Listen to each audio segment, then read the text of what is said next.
마가복음 14장 32절부터 42절.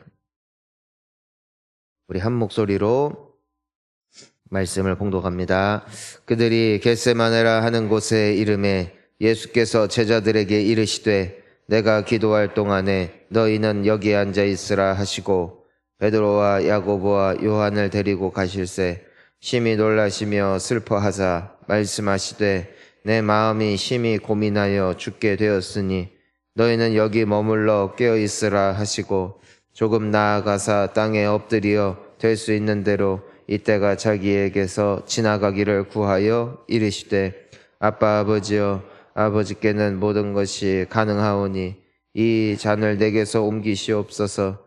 그러나 나의 원대로 마시옵고 아버지의 원대로 하옵소서 하시고 돌아오사 제자들이 자는 것을 보시고 베드로에게 말씀하시되 시몬아 자느냐 내가 1시간도 깨어 있을 수 없더냐. 시험에 들지 않게 깨어 기도하라. 마음에는 원이로되 육신이 약하도다 하시고 다시 나아가 동일한 말씀으로 기도하시고 다시 오사 보신 주 그들이 자니 이는 그들의 눈이 심히 피곤함이라. 그들이 예수께 무엇으로 대답할 줄을 알지 못하더라. 세 번째 오사 그들에게 이르시되 이제는 자고 쉬라. 그만 되었다. 때가 왔도다. 보라 인자가 죄인의 손에 팔리느니라. 일어나라 함께 가자. 보라 나를 파는 자가 가까이 왔느니라. 아멘. 할렐루야. 오늘 우리는 예수님의 겸손을 봅니다. 예수님께서는 하나님이시고 그분에게는 능력이 있으신데 또한 그분이 이 땅에 사시는 동안에 인간으로서 우리 인간된 이들이 어떻게 하나님 앞에 서야 되는 것이 진정한 겸손의 삶인지를 우리에게 잘 보여주셨습니다.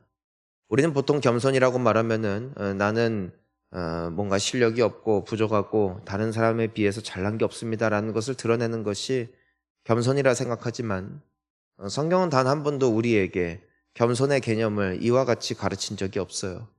진정한 겸손은 나는 할 수 없으나 내게 능력 주시는 자 안에 내가 모든 것을 할 수 있다라는 고백이 겸손인 줄 믿습니다. 우리 예수님께서도 십자가 앞에서 오늘 말씀을 보니까 두려워하셨음을 보게 됩니다. 우리가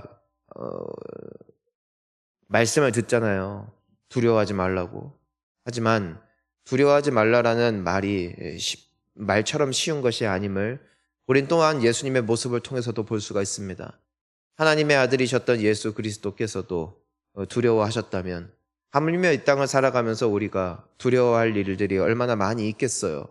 하지만 예수님께서는 그 두려움을 그저 두려움으로 넘어가시는 것이 아니라 그때 예수님께서 하셨던 것이 무엇이었다? 바로 기도였다라는 것이죠. 여러분, 우리는 항상 두려운 일들이 있어요. 항상 불안한 일들이 있습니다. 하지만 그때마다 예수님처럼 겸손히 기도할 수 있다면 우리 또한 그 두려움을 넉넉하게 넘어가게 될 줄 믿습니다. 두려움이 삼킨 인생이 있는가 하면 두려움을 뚫고 나아가는 인생이 있는 것이죠. 두려움에 삼켜질 때 우리는 피하고 우리는 결국에는 잘못된 길로 나아갈 수밖에 없어요. 하지만 예수님께서 그 두려움을 뚫고 온전한 길로 승리하는 길로 나아가실 수 있었던 이유는 그분의 감춰져 있는 기도가 있었기 때문이죠. 오늘날에도 기도하는 사람들의 삶에는 어쩌면 모든 사람들과 동일한 문제들이 많이 있습니다. 하지만 그 문제를 나의 힘과 나의 지식으로 뚫고 가려는 것이 아니라 기도로 뚫고 가니까 그 가운데서도 얼굴에 평강이 있고 또 마음에 감사가 있음을 보게 되어지는 것이죠. 그것이 우리 예수님의 모습이었습니다. 자, 우리의 예수님의 기도는 어떤 기도였습니까? 먼저 그분의 기도는 습관의 기도였어요. 그분은 일상의 기도였다. 자, 따라가겠습니다. 일상의 기도. 문제가 있을 때만 나아가신 것이 아니다. 오늘 기록은 긴급 기도예요.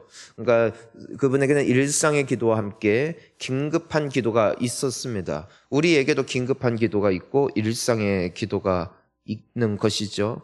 예수님은 항상 습관을 따라 기도하셨던 분이었다. 근데 그분의 기도는 그냥 간단하게 그냥 침상에서 일어나서 잠깐 5초 하는 기도가 아니라 그분은 구별된 그분의 장소에 나아가 하나님과 충분한 교제를 가짐이 일상이었다는 거예요. 일상. 그러니까 그분이 항상 성령에 충만하실 수 있었던 이유가 거기 있었다는 것이죠. 하지만 또한 오늘 기도와 같이 긴급했던 기도가 있습니다. 오늘 32절을 보면은 그분이 마음이 너무나 고통스럽고 힘들었다는 것을 볼 수 있어요. 그 33절에 보니까 굉장히 놀라셨고 슬퍼하시는 모습을 볼 수 있게 됩니다. 오늘 우리는 예수님의 기도하는 모습을 통해서 우리가 이와 같은 때에 어떻게 기도해야 될지를 함께 보기를 원합니다. 우리 함께 33절과 34절을 다시 한번 읽어보겠습니다. 시작. 베드로와 야고보와 요한을 데리고 가실새 심히 놀라시며 슬퍼하사 말씀하시되 내 마음이 심히 고민하여 죽게 되었으니 너희는 여기 머물러 깨어있으라 하시고, 예수님께서 힘들고 괴로우셨을 때 가장 먼저 하셨던 것은 다름 아닌 중보 요청이었다. 중보 요청.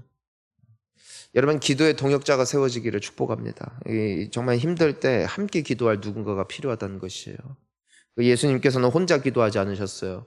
신앙생활은 혼자 하는 것이 아니었다는 것이죠. 예수님께서는 홀로 신앙생활하지 않으셨어요. 예수님은 항상 그분의 동역자들을 세우셨어요. 그것이 예수님의 제자들이었어요. 예수님의 제자들임과 동시에 그분의 믿음의 동지들이었다라는 것이죠. 힘들고 괴로울 때 함께 기도할 기도의 동역자가 바로 제자들이었음을 우리가 볼 수 있게 되는 것입니다. 우리가 교회를 왜 다닙니까? 사실 혼자 기도할 수 있어요. 여러분, 왜 우리가 새벽에 나와 왔습니까? 사실 예수님의 십자가 묵상하면서 그냥 혼자서 기도 못 하겠습니까? 하지만 우리는 예수님을 통해서 그 기도의 도를, 신앙의 도를 배우는 것이죠. 함께 기도하는 가운데 하나님의 역사가 나타나게 될 줄을 믿습니다. 그것이 예수님의 기도의 모습이었어요. 저는 여러분들의 신앙이 점점 홀로 외톨이가 되는 것이 아니라 우리 공동체와 함께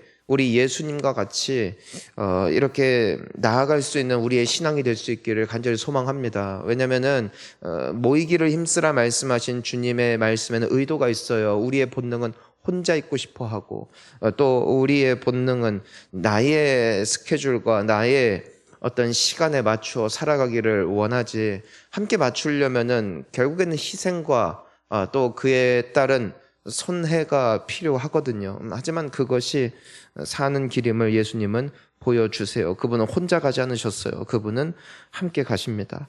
자, 두 번째가 있어요. 우리 35절과 36절을 보면 뭐라고 기록되어 있습니까? 우리 한번 같이 읽어보겠습니다. 조금 나아가사 땅에 엎드려 될 수 있는 대로 이때가 자기에게서 지나가기를 구하여 이르시되 아버지여 아버지께는 모든 것이 가능하오니 이 잔을 내게서 옮기시옵소서. 그러나 나의 원대로 마시옵고 아버지의 원대로 하옵소서 하시고, 자, 예수님의 두 번째 기도는 무엇이냐면 맡기는 기도예요. 맡기는 기도. 따라합니다. 맡기는 기도. 나의 원대로 마옵시고 아버지의 원대로 되기를 원합니다. 여러분, 우리의 기도가 이런 기도 되기를 축복합니다. 나의 원함은 있어요. 원함은 있어요. 예수님 분명히 본인의 원함을 말씀하셨어요. 나는 십자가가 싫습니다. 이 잔을 내게서 지나가게 해주십시오. 예수님은 솔직하셨어요. 여러분, 우리도 이 기도를 많이 해요. 하나님, 이것을 해주십시오. 하나님, 이 문제가 지나가게 해주십시오. 하나님, 그 관계가 해결되게 해주십시오. 하나님, 이번 시험에 합격하게 해주십시오. 하지만 예수님의 기도는 거기서 끝나지 않았어요. 거기서 끝나면 우리는 항상 시험에 들어요. 예수님은 항상 거기에 덧붙이시죠. 내 뜻대로 마옵시고 아버지의 뜻대로 되기를 원합니다. 예수님께서 우리에게 가르쳐 주신 주기도가 있습니다. 우리가 알고 있는 위대한 문구가 있어요. 뜻이 하늘에서 이루어진 것 같이 땅에서도 이루어지기를 원합니다. 하나님, 당신의 나를 향한 선하신 뜻, 지금 내가 지나가는 이 모든 고난, 내가 지나가는 이 모든 괴로움, 내가 지나가고 있는 이 모든 외로움, 하나님, 나는 싫습니다. 나는 빨리 이 문제가 해결되기를 원합니다. 하지만 나의 뜻이 이루어지기를 원치는 않습니다. 아버지, 이것이 또한 주님 보시기에 선한 뜻이라면 당신의 뜻대로 하여 주십시오. 이것이 예수님의 맡기는 기도였어요. 여러분, 이 기도가 있는 이상 우리는 절대로 무너지지 않아요. 우리는 왜 보통 시험에 드냐면은 이 끝에 두 번째 기도가 없기 때문이에요. 기도는 균형이거든요. 먼저 나의 소원을 RM과 동시에 주님께 맡기는 게 필요해요.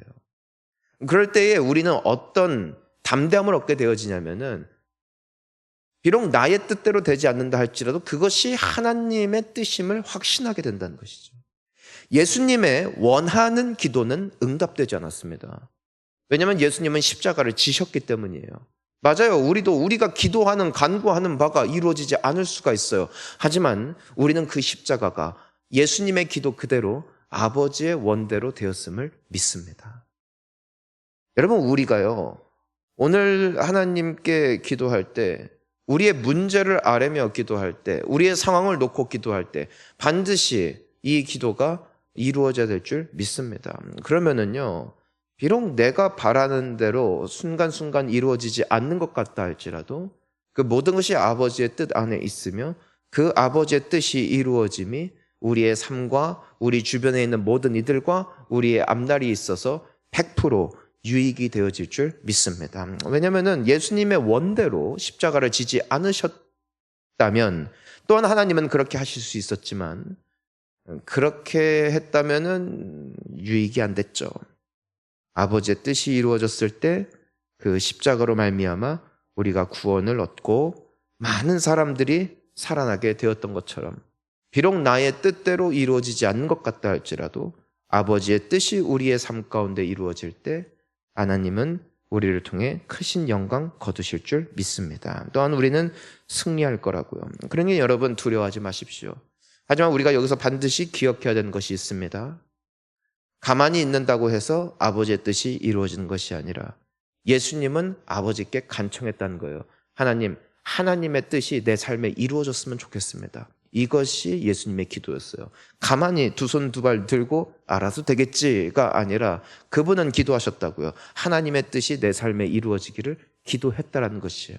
오늘 이 기도가 나타나기를, 앞으로 우리의 기도가 이와 같은 기도가 되기를 주의 이름으로 축복합니다.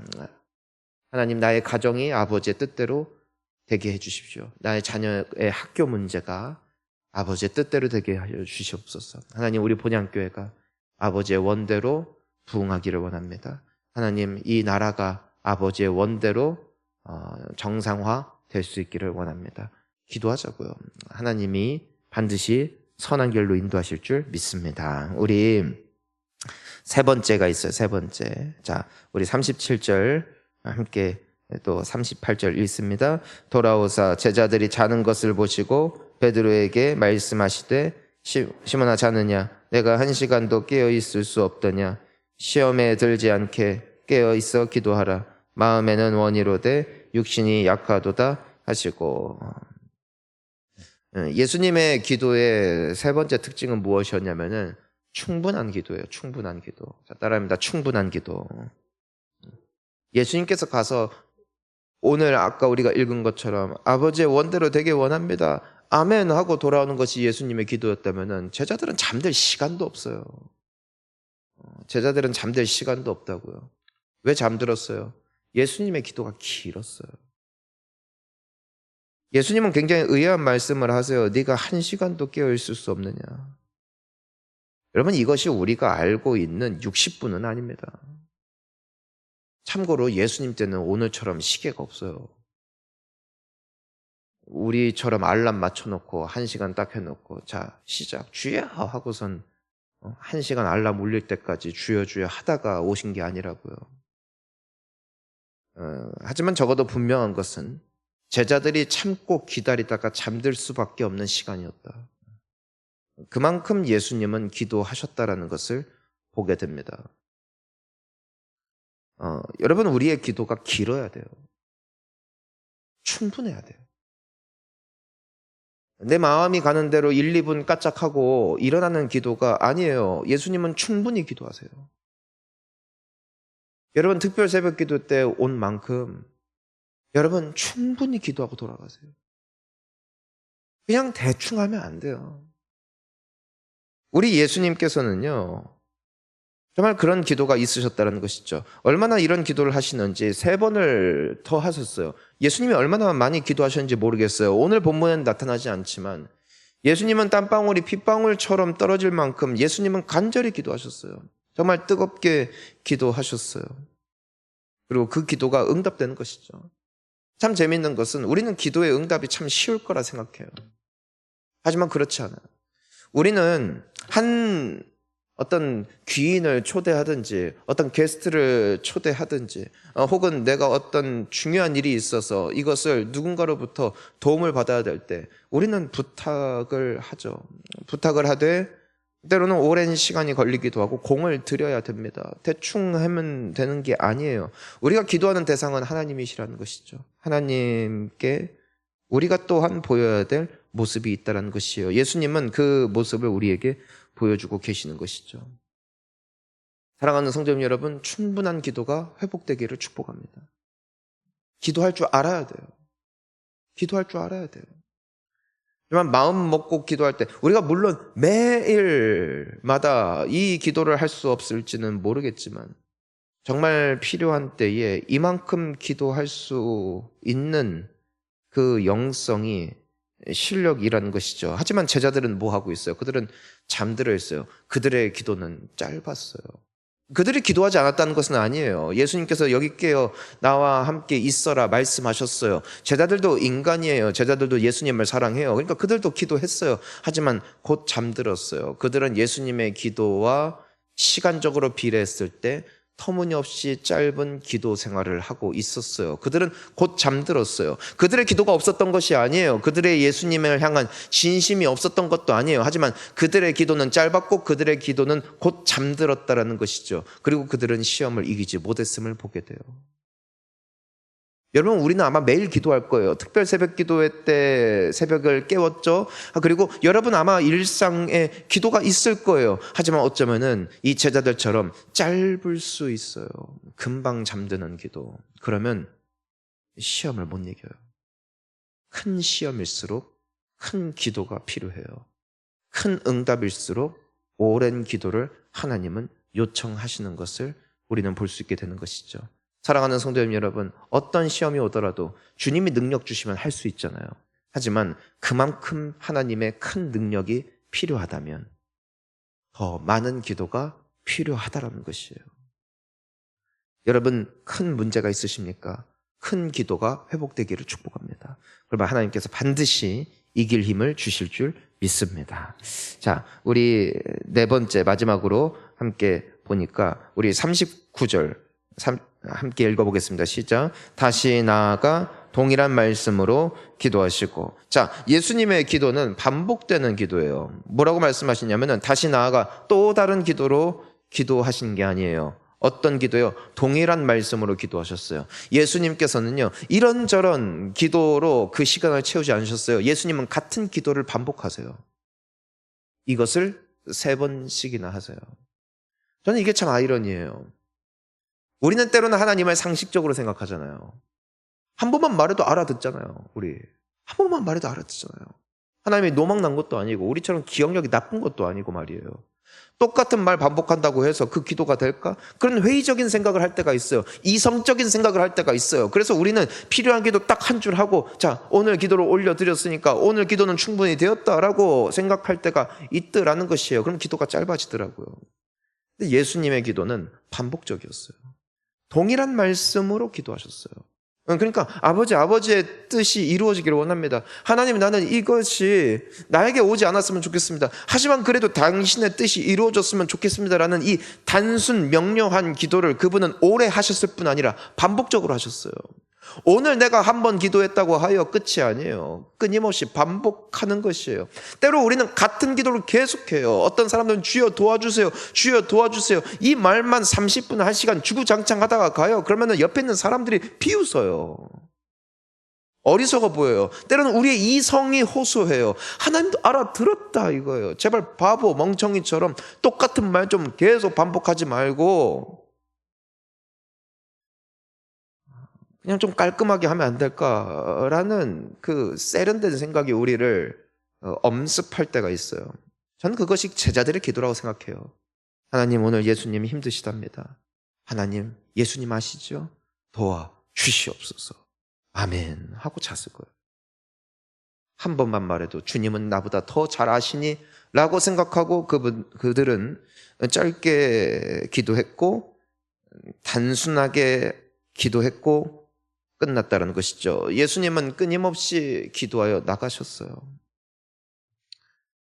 사랑하는 성도님 여러분, 기도를 채워야 돼요. 그 반복적인 기도 말이에요. 여러분, 기도는 복잡한 게 아니에요. 기도는 많은 문구, 매 기도 문장마다 다른 단어, 다른 문법, 다른 표현을 써야 하나님께서 기뻐하시는 것이 아니라 하나님은 반복적으로 구하는 자들의 기도를 또한 들으시더라고요. 이것을 어떤 기도라고 하냐면 조르는 기도예요. 조르는 기도. 조르는 기도. 하나님께 졸라야 돼요. 주세요. 주세요. 주세요. 참 신기한 것은 이런 단순 반복되어지는 기도가 예수님의 기도였다는 것이에요. 그리고 그 기도가 응답됐다는 것이죠. 하나님의 아들이시오. 평소에도 오랜 기도와 깊은 영성으로 하나님과의 친밀함을 쌓았던 예수님께도 이와 같은 기도가 십자가의 시험을 뚫고 나아가기 위해 필요했더라면 우리에게는 얼마나 더더욱 기도가 필요하겠습니까? 예수님께서는 사탄의 3번의 시험을 능히 싸워 이기실 수 있었어요. 왜냐하면 그분에게는 이미 40일 동안의 간절했던 금식 기도가 선행되었기 때문이에요. 맞아요. 하나님의 아들 예수 그리스도에게도 40일의 금식 기도가 시험을 이기기 위해 필요했어요. 예수님께서는 매일같이 사람들을 만나고 전도하셨어요. 그분을 통해서 많은 역사가 나타났어요. 하지만 성경은 그분의 삶을 기록하고 있어요. 그분은 새벽마다 나가서 기도하셨어요. 늦은 저녁에도 기도하셨어요. 그토록 많은 역사가 나타나고 수많은 사람들이 그분을 칭송하고 그분을 높였음에도 불구하고 그분은 겸손의 기도를, 간절한 기도를, 간구하는 기도를 매일같이 놓치지 않으셨어요. 길고 충분하고 반복적인 기도를 그분은 어찌 보면 로봇처럼 쳇바퀴를 돌리듯이 계속해서 돌리셨어요. 하지만 그것이 그분의 영성을 지키는 가장 큰 능력이었음을 믿습니다. 여러분, 중언부언이 뭔 줄 알아요? 우리는 그런 질문을 할 수 있잖아요. 계속 똑같은 거 하는 거 중언부언 아니야? 같은 말 계속 반복하는 거? 아니요. 중언부언은요, 생각 없이 하는 기도예요. 예수님은 같은 간구라도 마음을 담아 올리셨어요. 그게 예수님의 기도입니다. 사실 다양한 기도를 하더라도 습관 따라 생각 없이 기도하기 쉽고요. 아무런 기대감 없이 기도하기 쉬워요. 그게 중언부언이에요. 우리의 기도가 예수님의 기도를 담기를 간절히 소망합니다. 오늘 특별 새벽 기도회 때 우리가 다시 한번 결단했으면 좋겠어요. 주님, 나의 기도가 회복되게 하여 주옵소서. 주님, 내가 주님 앞에 겸손한 영성을 소유하게 하여 주시옵소서. 함께 우리 기도